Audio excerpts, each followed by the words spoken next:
Welcome to beautiful downtown Grand Forks. It is November 3rd. This is a time and place for the Grand Forks Growth Fund JDA committee meeting. Item 1 is general business. 1.1 roll call. Weigel. Here. Sowski. Here. Berg. Here. Lunsky. Here. Friedels.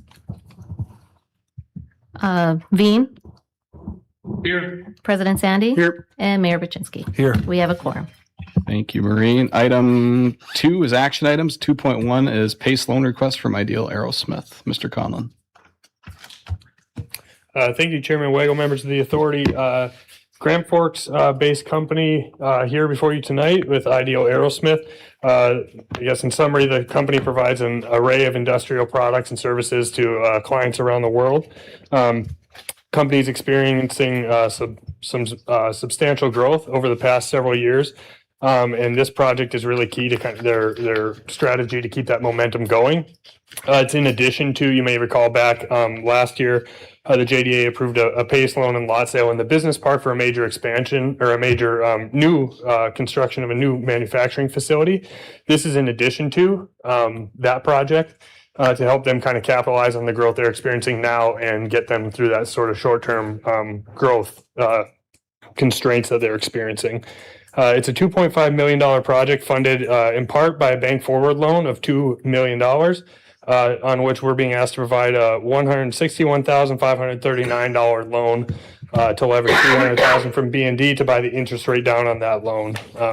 Payment and deferral terms and security is detailed in the staff report. Happy to stand for any questions. Thank you, Mr. Conlon. Mrs. Selsky? Yeah, I just have a comment.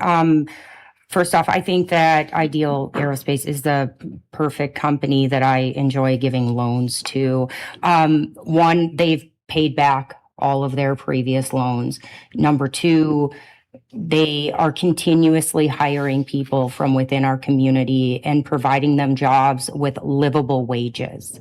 And also, I hear, I know a couple people that work there, and I hear nothing but good things about that company. And I hope that going forward that we continue to provide companies like this, the opportunity for the loan. With that, I move approval. I'm going to open the public hearing first, so I appreciate that. Yeah. Thank you for those comments, Mrs. Selsky. We'll open the public hearing on item 2.1. Is anybody here to speak on item 2.1? I should just mention, Chair Weigel, we also have Greg Owens, CEO of the company and owner of the company, available online for any questions as well. Perfect. Thank you, Mr. Conlon. Seeing nobody, we'll close the public hearing on item 2.1. We have a motion to approve by Osowski, second by Berg. Further comments? Seeing none, all those in favor signify by saying aye. Aye. Aye. Opposed, same sign. Motion carries unanimously. Item 2.2, thank you, Mr. Owens, for being here. 2.2, loan modification request, Dahlin LLC. Mr. Conlon. Thank you, Chairman Weigel, members of the authority. You may recall back in 2023, Valley Tech Pros company unfortunately went out of business. At the time, they had 2 outstanding loans with the Growth Fund, a startup loan and a C-Run loan.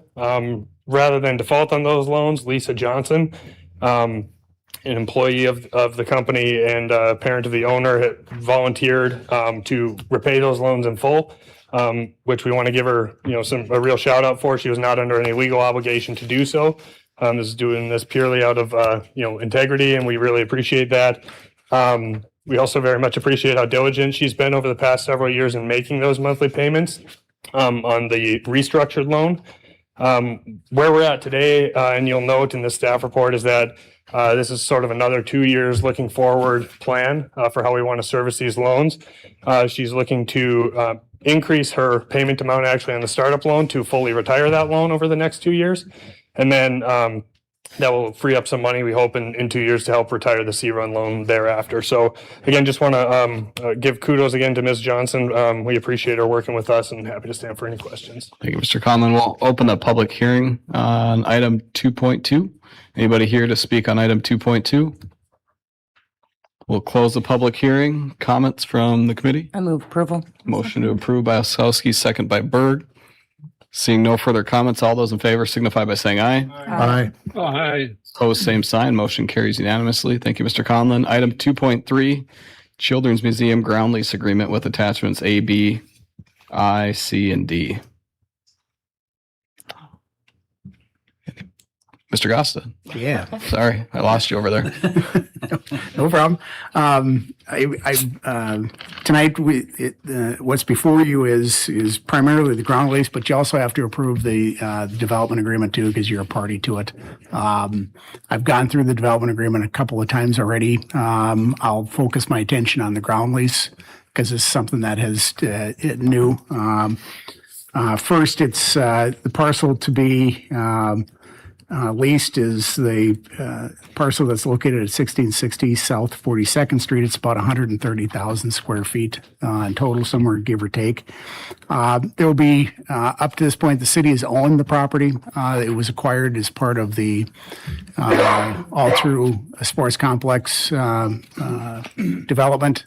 And then when the Children's Museum location was changed to this present location, the council and the JDA had previously had agreed to have the JDA reimburse the city for the sale for that portion of the sales tax that was used to purchase that land, and in exchange, the title to that parcel would be transferred to the JDA. That hadn't been done yet because we had the lease was still kind of in flux and trying to get that ironed out. But with the approval of this, the deed is part of the package, and that'll be signed and recorded so that the JDA would be the title owner for that particular parcel. The term of the lease, it's a very lengthy term. It's a 50-year initial term. There are two options to renew, each for 10 years apiece. The rent, we use the what the Red River BMX site in the same area is paying. It's kind of on a per square foot basis. Still fairly well, still real low.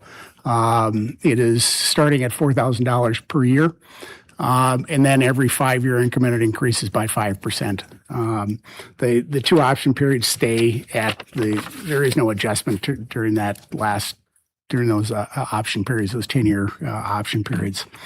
There's section 4.1.2 describes the commencement and end date. They actually will be able to get access to this parcel now upon approval of the lease, with the construction to commence in the spring of 2026 and be completed by the fall of 2027. Those timeframes are consistent with what's in the development agreement as well.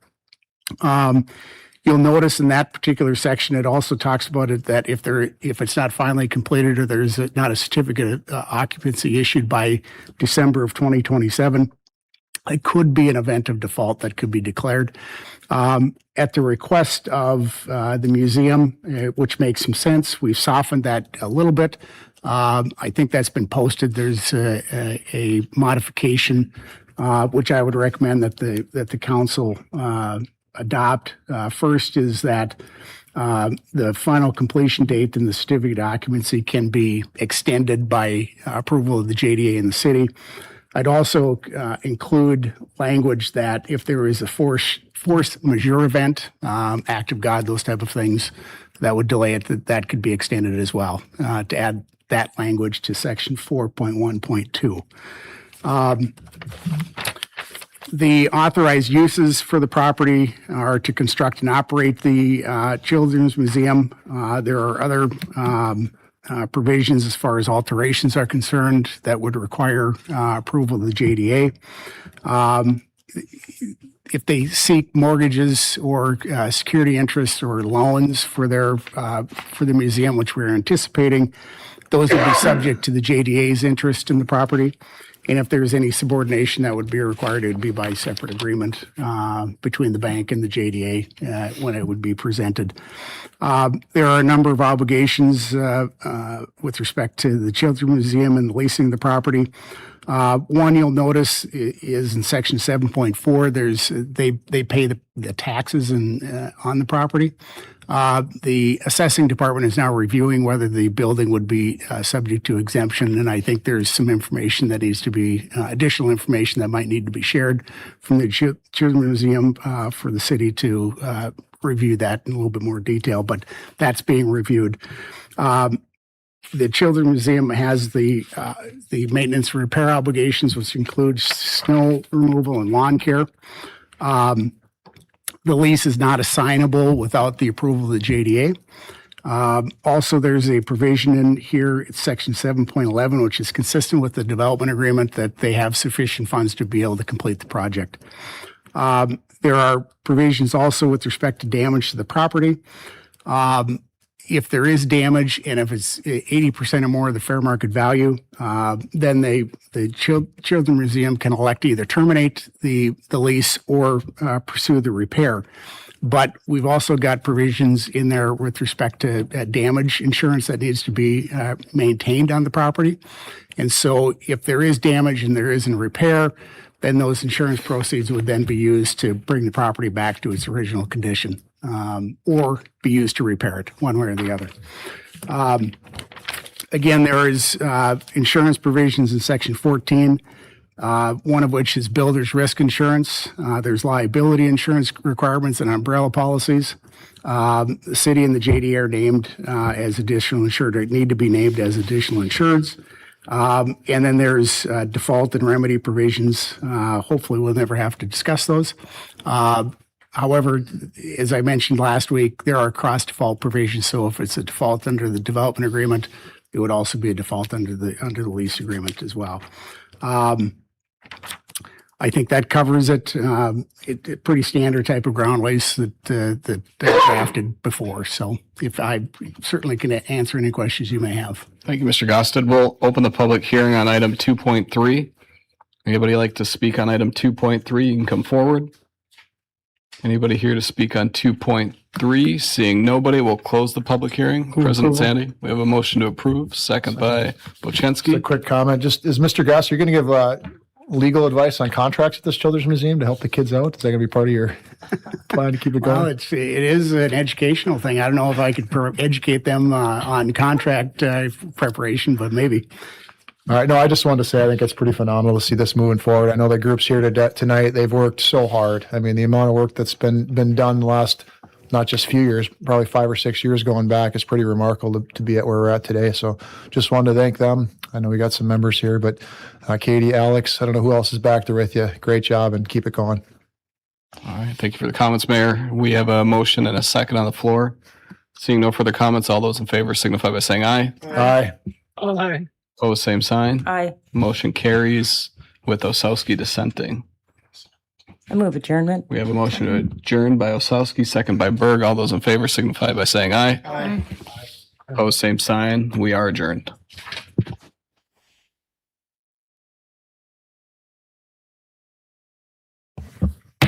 All right, we'll keep moving on. Welcome everybody to the Grand Forks City Council meeting for Monday, November 3rd. Roll call, please, Maureen. Weigel. Here. Sowski. Here. Berg. Here. Lensky. Here. Friedals. Veen. Here. And President Sandy. Here. We have a quorum. Thank you. Item 1.2, Pledge of Allegiance. Please rise. I pledge allegiance to the flag of the United States of America and to the republic for which it stands, one nation, under God, indivisible, with liberty and justice for all. Item 1.3, Mayor's announcements. Just 2 quick announcements. Want to thank all the city staff. I know it's mainly streets and sanitation, but great job so far on the leaf pickup. I know there's the potential to maybe get 2 more weeks of that done. So as the leaves keep falling, keep putting them out, and they'll keep getting sucked up by that giant anteater machine that you see going by. I don't know what else to call it, but it does a great job.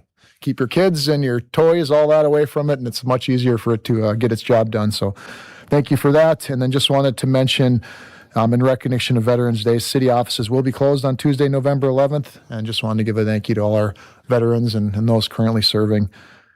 Thank you for what you do for us. Okay, we'll move on to item 2, awards, presentations, appointments, and proclamations. We did have a presentation on the Riverside Pool. We're going to have a little bit more information forthcoming, so we're going to postpone that. So we'll move on to item 3, public hearings and second reading of ordinances. There are none there as well, so we'll move right to 4, citizen comments. Any comments this evening, Ms. Lundmark? One comment was posted online for everyone's review, and I think that it was also emailed directly to you guys earlier today. In person, I have 2 comments. First one, Dennis McLeod, and that's on item 5.6. All right, Mr. McLeod, please. We'll start your timer once you get going. Council, mine are really just questions. On August 12th at the Gretzky Alumni Center, President Armacost presented an alternative plan to the Ray Richards Golf Course development. And I appreciated his reaching out and making changes to the development. At first, we were told there are no changes even possible. So that was a great development. Now, on the MOU for item 5.6 on page 8, there's also another landscape drawing of the development, and there's significant differences on this drawing by Bolton and Menck versus the Stroh Architects landscape development drawing that we received on August 12th from President Armacost. So my question is, will this supersede what was presented to us on August 12th by President Armacost? Because I know they have UND's name and North Dakota DOT on this MOU landscape design. So that's my question. There are significant changes to the southeast section of this project on the one that's on the MOU. So that's why I'm raising questions. Will this supersede that or not? So I don't know if that's to Mr. Brooks or Grasser or Mr. Goff. Yeah, maybe during item 5.6, they'll be able to answer that for you. Okay. But that was my question, the significant changes that on that plan. Okay, perfect. Thank you for your time. Mayor Very- Bojanski, David Kernko confirmed that he'll be able to discuss that matter when he gets up. I and see him presents. nodding his head up and down, so I figured that was the case. Thank you. Okay, then the next comment I have is Vern Sander. Mr. Sander, 1 second. Let me get that restarted, and there you go, sir. Can I Please. get his extra time? Can I have somebody pass these out to the members up there and we'll get started? I'll be as fast as I can. Pretty much self-explanatory. Vern Sander, 1415 8th Avenue South, live in the Wellington Townhomes. Past summer, the east end of our parking lot, a local carpet company built a new building and they moved our dumpster out of the parking lot and put it on the berm between the city sidewalk and the street on the west end of the parking lot. We have winter coming up. It's on the northwest corner. That dumpster is going to block the driveway. We almost had a child hit this year. This has been going on since week of the 4th of July. Called 2-3 times. I believe the mayor drove by once, and he was going to call me back. I had to call him back because he forgot, but that's kind of government. But we'll go real quick here. Front page, you'll see the red pin. Right below it is the driveway heading west on the South 15th. You take a right, you go north because that hooks up with the MERS to go east or west. You can't go west on 14th onto the MERS because the left-hand turn lanes to go north on Washington. So we have a lot of traffic that comes out that end. People that work at university, UND students, and I know we have one Air Force personnel. Go to the first big picture. That is what you see when you're turning in off of South 15th Street into the parking lot. You're blocked. You can't tell if a car is coming. Pretty simple. The second picture is another picture of it just a little farther away. What you're looking at, the driveway view is blocked as if there's vehicles coming in and out. And the back picture there with the vehicle behind it is as you're exiting the parking lot on the 15th.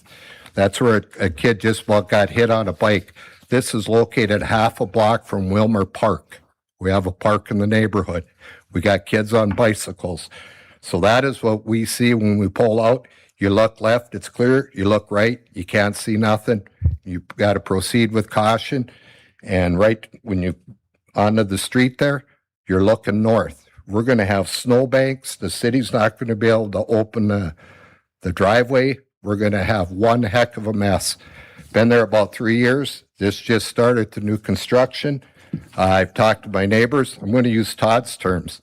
I did my due diligence and I didn't collaborate, but I had a discussion. So, and they said, yeah, it's been an issue. So, been there 3 years. We have this. We have been told by one of the people that contacted the property management that it was going to get moved back. I was told by our main guy here at the city, that's the way it's going to be. So that's all I got. There's pictures, proof. Feel free to drive by, check it out. Thank you. Thank you. Any other comments, Ms. Lundmark? Nope, that's all I have tonight. Thank you. All right, move on to item 5, action items. We are going to pull, I know 5.1's been at the pension committee, but hasn't been at the committee of the whole. And then we have 5.6, Mr. Kirk will go over, and then there's a change on 5.7. So we'll have those 3 pulled, and then if there was other ones that council want pulled for further discussion or votes, let me know. 8 and 9, please. 5.8, 5.9, thank you. All right, any others that council wants pulled? Otherwise, I guess there's only 4 that were. We're going to pull 6, 7, 8, 9, Yep, and then 1. Yep, So that's 5. 5.1, 5.6, 5.7, 5.8, and 5.9. Was there 2 through 5? We're good. Thank you. All right, we'll look for a motion for items 5.1, 5.3, 5.4, 5.5. We got a motion from President Sandy. Do we have a second? Second from Ms. Berg. Any further discussion? Seeing none, all those in favor signify by saying aye. Aye. Aye. Motion approved unanimously. Move on to item 5.1, Ms. Storstad. Yes, 5.1 is the defined benefit pension plan asset allocation. I'm going to go to the mic and I'll give you an update. Sounds good. And I'll just give a couple comments while you're going up there. I think it's a good problem to have that we're moving our allocation. We've done a great job of funding this. We put more than the recommended amount towards this every year, which really helped out because when the markets were lower, now we've gained that benefit over a number of years. This is a defined benefit pension plan that was retired in 1996. So we're funding obligations that were, long before our time being here on the council.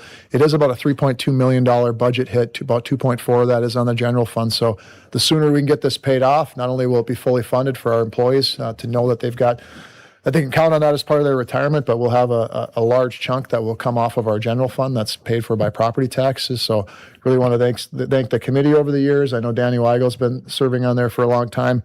And we've been a big proponent of making payments to this. And amidst all the other things we're doing and still reducing mills, to be able to put money towards this is just a good sign to our employees that we're taking care of them and doing the right thing on the budget. So with that, Ms. Storstad, fill in any of the holes I left for you. You didn't leave many give me the holes. Thank details. you. Thank you, Mayor, President Sandy, members of the City Council. So why we're here tonight, everybody knows this is a very mature plan. As the mayor stated, it was closed to employees hired after 1/1/96. We're at the peak, really, of distributions in this plan versus contributions, but that's all been part of the plan as we have been funding this. And as the mayor stated, we've been consistently funding this at a accelerated level, higher than required contributions. We have had recent conversations with the North Dakota State Investment Board. They approached us just about our asset allocation, the maturity of the plan, those liquidity, the high distributions going out, and we started talking about starting to de-risk this plan. As the mayor stated, the timing is very good. We've had very favorable market performance. It's good timing, we believe, to start this plan toward de-risking and lock in some security on these gains. We do have online also Scott Anderson with the North Dakota State Investment Board, Robert Goldrup with NEPC, which is a consultant that was hired to assess these pension plans, and Patrick Eklund is our actuary, of course, from Deloitte. They're all online in attendance if anybody has any questions regarding the movement that we're looking at. But in doing so and working with all involved, they proposed to us a glide path toward de-risking this. As you move toward 100% funding, you're going to shift and continue to further de-risk this plan. That gained favor with the pension committee, and it's being recommended to City Council for approval.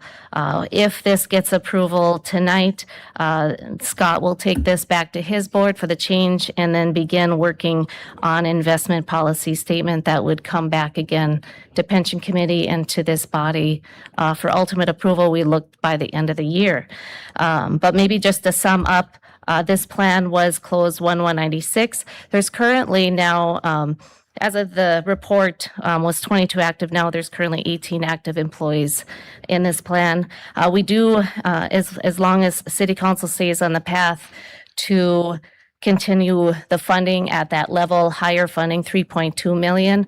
There is a graphic that we had Deloitte put together, what that means to you as far as funding.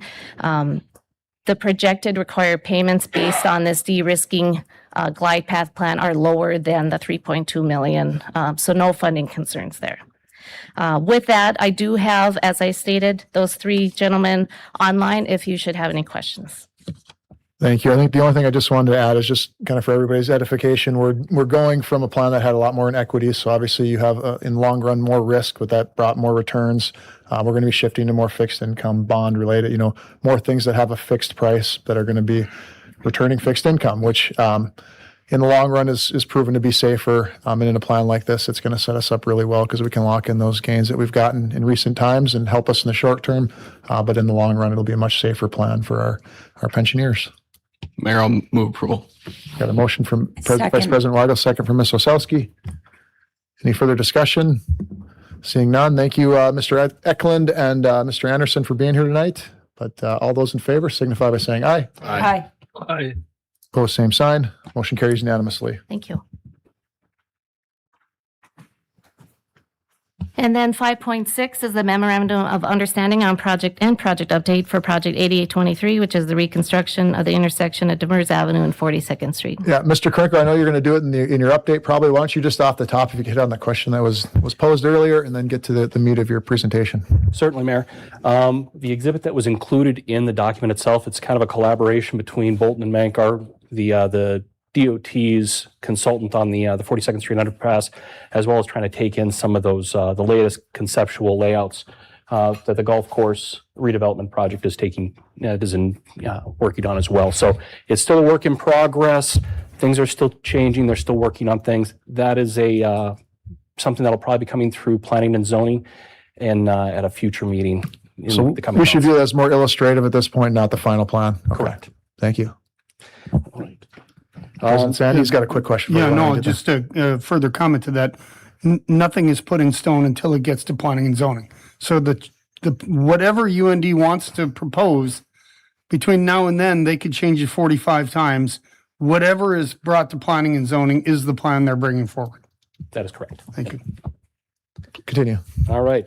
The city and state have been working together on this project now for many years, forming a strong working relationship and working through the technical and the financial pieces of this project. Last time I brought this project forward to city council was some rather good news that we got when the governor ended up announcing an additional $20 million of flex funding to be put towards this project, which we greatly appreciate. Even with this additional funding, the city's anticipated contribution of $21.6 million is a significant amount, and the attached MOU is the latest efforts by the state to identify and also recognize the city's financial limitations to support the project. The MOU also provides for an expedited contract award so that the future contractor can get started on this project as quickly as possible and keeping the construction time as tight as possible. It's anticipated that this MOU will be used to help guide modifying the traditional cost participation and maintenance agreement that we typically see from DOT projects. Now, the traditional CPMA is typically a fixed amount of state and federal dollars, and then any overages are taken care of by the city. In this case, with the cap that we're looking to try to put on this, this is the state's way to try to identify and recognize that. Kind of documenting documenting that, and then also working towards any modifications we'll have to do to the traditional CPMA, which would need further review from the city attorney. Now, shifting over more towards project updates, this exhibit was brought up earlier. As I kind of mentioned, this is kind of more showing conceptually what the underpass is looking like, as well as how that's going to interact with the, or on a conceptual layout, how it's going to work with the future Ray Richards Golf Course redevelopment. Now, as I kind of mentioned, this is preliminary. That's going to have to go through planning and zoning for the golf course redevelopment. But it's still beneficial to see how these two projects are going to really interact with one another. Now, right now, the plans for the 42nd Street grade separation project, they're going through a office review of the 100% plan set. That is all getting ready for a anticipated February bid opening date, where they're looking at construction starting in 26, going through 27, and maybe a little bit into 28 for some minor items. Throughout this process, since the last time we provided an update, we've had continued coordination with UND and the Ray Richards Golf Course redevelopment, as well as discussion regarding that driving range on the west side and incorporation of a three-quarter access on 42nd Street, using an existing break in the access control to access that parking lot in this general southwestern corner. DOT has been supportive of that, and they've incorporated that as part of the reconstruction efforts on 42nd Street there. Other efforts have included coordination with UND's Nano Foundry, which is located up in this area in the northwest quadrant of the project. And right now, the DOT has been working on land acquisition to get that going with the project, as well as coordinating relocation of existing private utilities.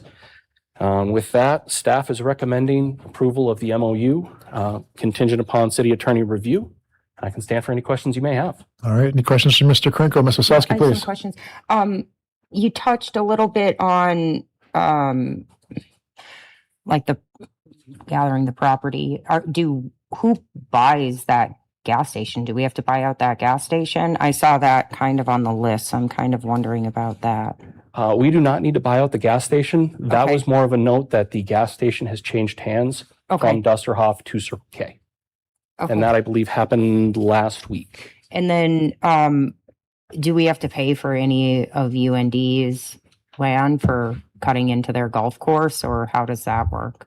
That's all part of the land acquisition process, and because federal funds are involved, they have to go through the appraisal process. And unfortunately, I don't have exact details, but there is a exchange of dollars, I believe. Okay. Is this 21 million, is that where we've always kind of been with our share on this, or has the cost gone up at all? When it was initially applied for that $30 million for the railroad crossing elimination, we were at about a $60 million total cost at that point in time. However, as the consultant started getting into the design of it and early stages of it, we really started identifying that the cost estimates that were originally developed weren't current, they weren't up to date. And so that was when we ended up seeing that probably, that had to have been over a year ago now, that we ended up identifying that we were closer to that $90 million total project cost. And that was when we started working with the DOT on trying to identify potential other funding mechanisms. And I know the mayor ended up going out to Bismarck as well, and governor ultimately ended up putting forward that $20 million of the flex funding. I think, can I just answer? I think we were closer to 16, 17 originally, and now we're at 20 to 21, but all the other contributions, well, at least from the state's gone up significantly more than we have. That helps. Yeah, thank Please you. continue. Thank you, Mr. Mayor. Maureen, how much should we budget in the 2026 budget for this? And Dave, I know you could answer this too, but we do have this as part of your CIP, and we are looking to the state's favorable financing for this. But those dollars at this level are incorporated in your CIP as approved in the budget for 2026. Okay, how much is in there? I believe we had 16 million, correct, Dave? Is that? I want We to have say, it over 2 phases. yeah, it was over 2 phases, and there was a portion of that we were bonding, and there was a portion of that we were paying with cash on hand. But we had all of it incorporated. But just the 16 million, right? And so now we have to come up with another 5 million? I No, misstated, I'm sorry. yeah, we had the whole amount incorporated as part of our budget. A Okay. portion of it is in cash. A portion of it is through using the state revolving loan or the state revolving fund. Okay. I know this goes back quite a ways, but has anybody looked into the total amount of money that we've paid to KLJ for all of their services? I mean, I know it goes back to 2004, but I mean, you start looking at some of these numbers, it's a hefty amount of money. So, but with that, I move approval. Okay, we got a motion to approve. I'll look for a second, then I know Mr. Veen wants to speak. We got a second from Ms. Berg. Mr. Veen, we got a motion from Wasowski, second from Berg. Mr. Veen, please. Quick question for Mr. Krinkle.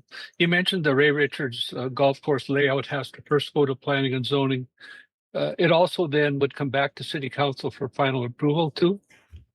That is correct. Okay, that's what I say. So that's part of the process, and there will be a complete process for the Ray Richards as it goes through. Thank you.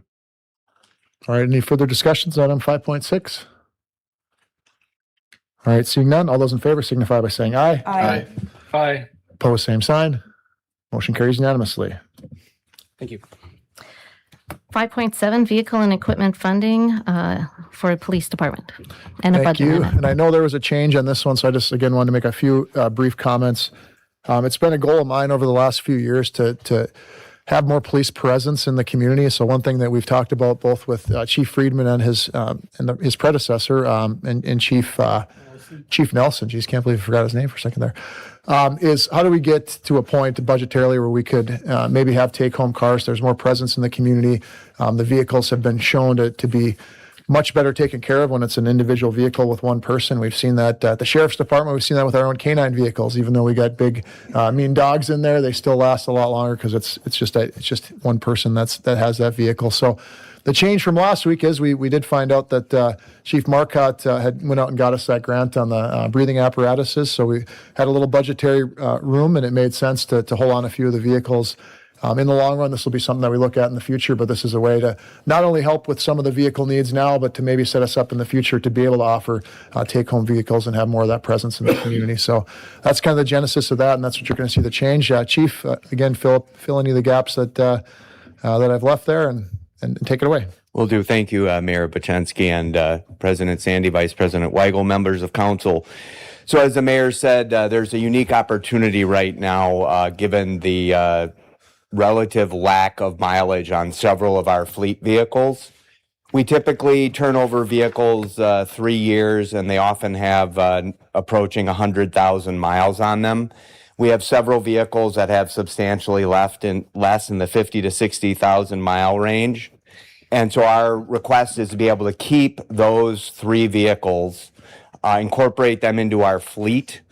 There will be some costs associated with that because while we keep the cars, we have new cars, and instead of taking all the guts of the squad cars, the computers, the cages out of the cars we would be turning in, we now have to buy that equipment for the new vehicle. So there are some added costs. But in looking at sort of the evolution of our fleet, there are several things that, again, I think there's a good opportunity here.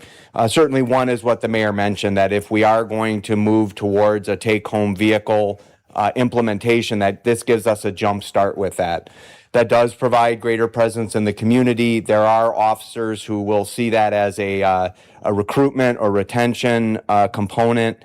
And those vehicles, whether it's here or in other agencies, the data is pretty solid that take-home individually issued vehicles do last longer. But looking at where we are in terms of our fleet, just a couple of numbers for you, and then I'll certainly turn it over to questions. So in 2014, we had 22 MARC units for 82 officers. So I did my police math, and that meant that we had a car for every 0.268 officers.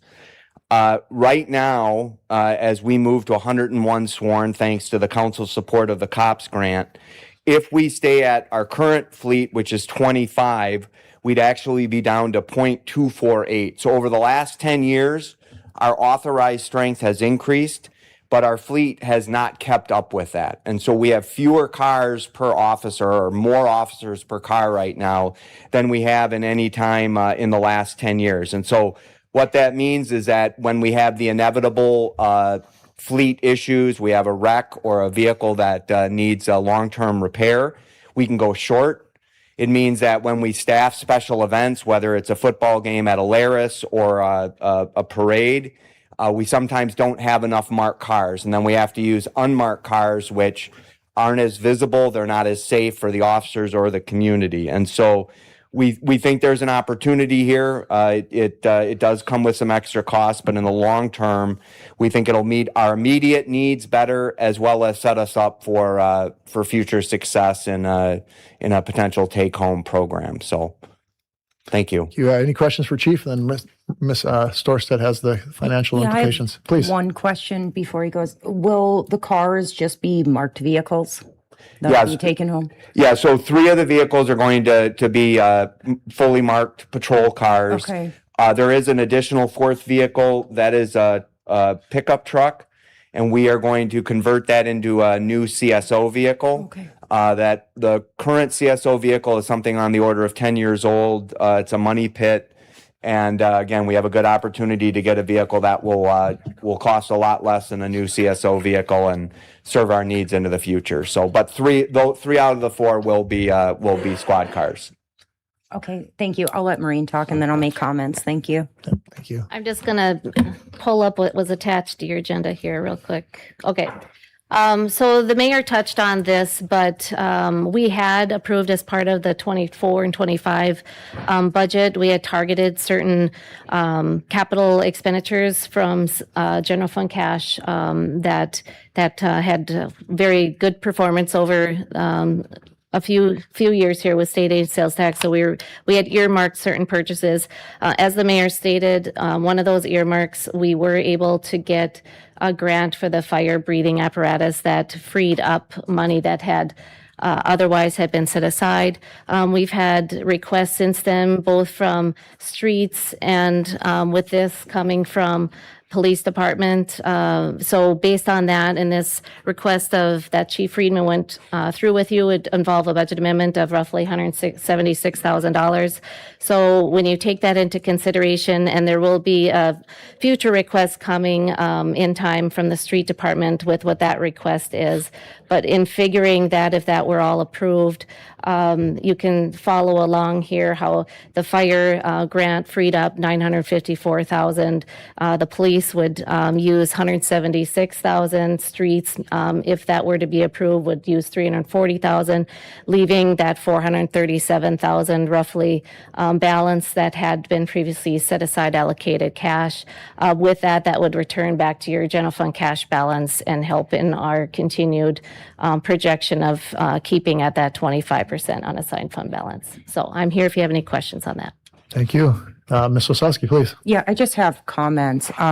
I think this is a really good idea and I'm really excited about it. I think just having our officers, more visible. I mean, I know I feel safer. I have a sheriff that lives like a couple blocks away. And I mean, I don't know them, but I know if I needed help that I could get there. It also, I think it'll really help with like quick responses in case we do have an emergency and these people have their squad cars right at their homes. So I 100% support this and I move approval.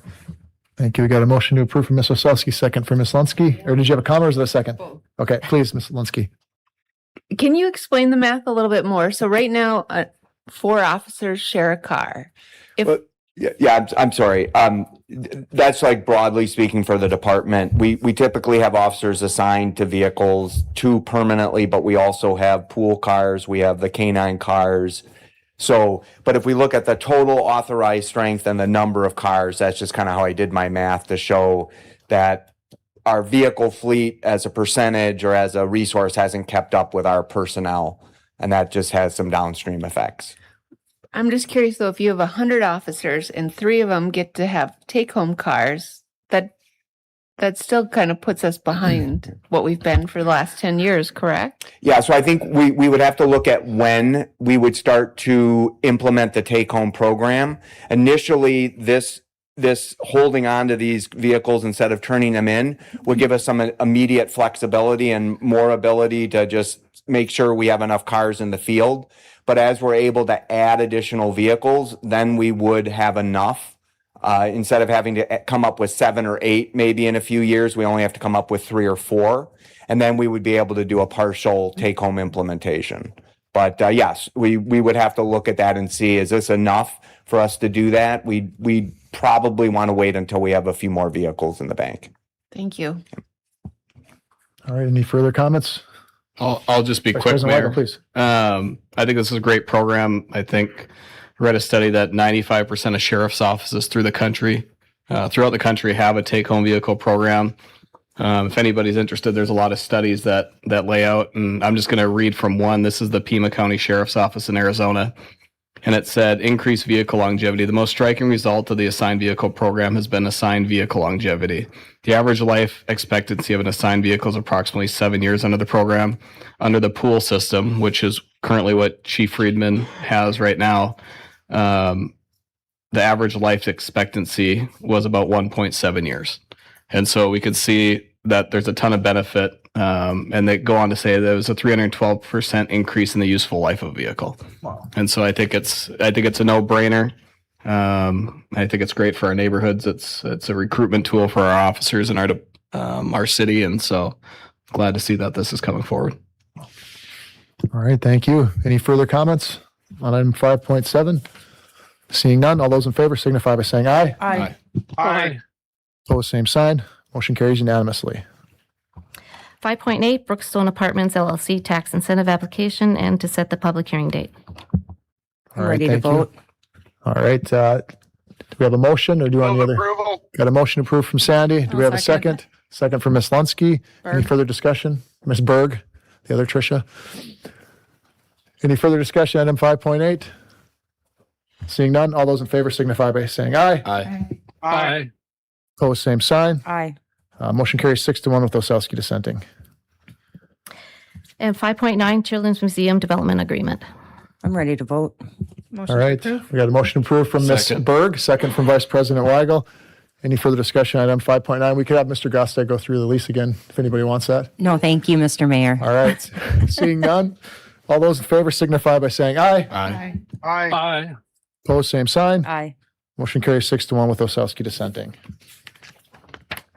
All right, we got a light one today. We'll move on to item 6, information items, none of those as well. So move on to 7, approval of minutes and bills. 7.1, vendor list and engineer's estimate as is attached. Thank you. Do we got a motion to approve paying the bills? Motion from Ms. Lunsky, second from Ms. Berg. Any further discussion? Seeing none, all those in favor signify by saying aye. Aye. Aye. Aye. Opposed, same sign. Motion carries unanimously. And 7.2, minutes from October 20th. All right, we got a motion. A motion from Ms. Lunsky again, second from Ms. Berg. Trishas are at it today. Any further discussion? Seeing none, all those in favor signify by saying aye. Aye. Aye. Opposed, same sign. Motion carries unanimously. Item 8, city administrator comments. Nothing Todd? further, Mayor. Perfect.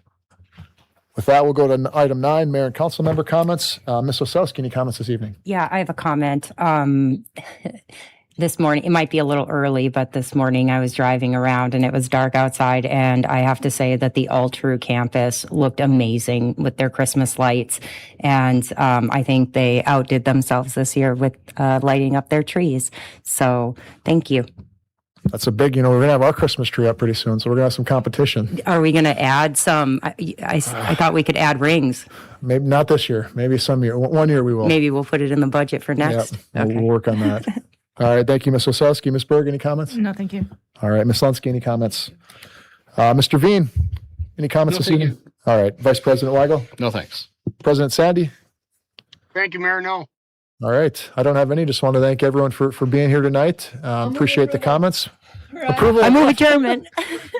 Ms. Lunsky approves of my comments. All right.